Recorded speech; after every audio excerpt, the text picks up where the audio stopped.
It's good to remember some of the finite details, the little details that got us to this point.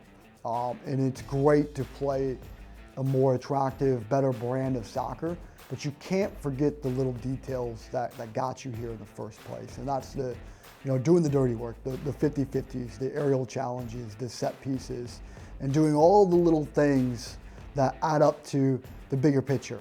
I think combining those kind of things with a more balanced attack and a more organized defense, it was good to see where we're at, and now we know what we can improve on moving forward. The leadership has been great, and I think it's really important to mention Izzy, Brenna, Gwen, and Halo, just because they're part of this class that were freshmen when I was hired, and they had a choice, and they could have chose to leave, they could have chose to quit soccer, and when things got difficult for them and when things got tough, they got tougher, and they decided to stay. We are so fortunate and so grateful for those four in particular to stay with us, to stick with us through this difficult time, and to get us to a place where we feel like we can compete, and we can compete for a championship, and that's the goal, and that's the goal that they helped us at least reach to, and at least the expectations that they allow us to reach for. We have to stay hungry. The teams that are the most dangerous are the ones that are starving, and we know what it's like to be starving, and we can't forget what it felt like for those years in terms of the tough results that we faced. And so I think what you do see, as you mentioned, a good balance, a good amount of our core returning, but it's a good reminder that they can't hold on to what they did last year. It's going to be more difficult. This year is going to present itself with more challenges. We're not a surprise.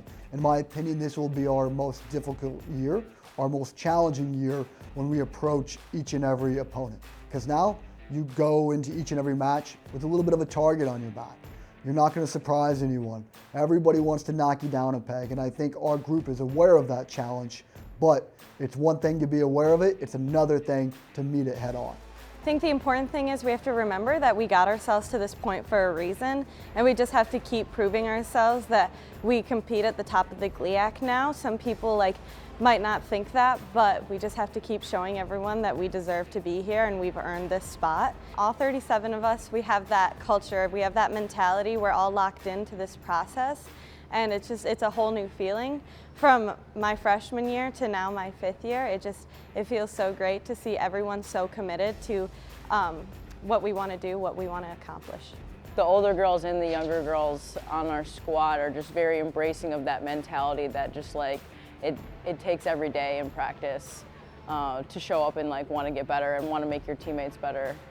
Teams are happy to play their best games against us. When we step on the field, they're like, yeah, we want to beat Northern.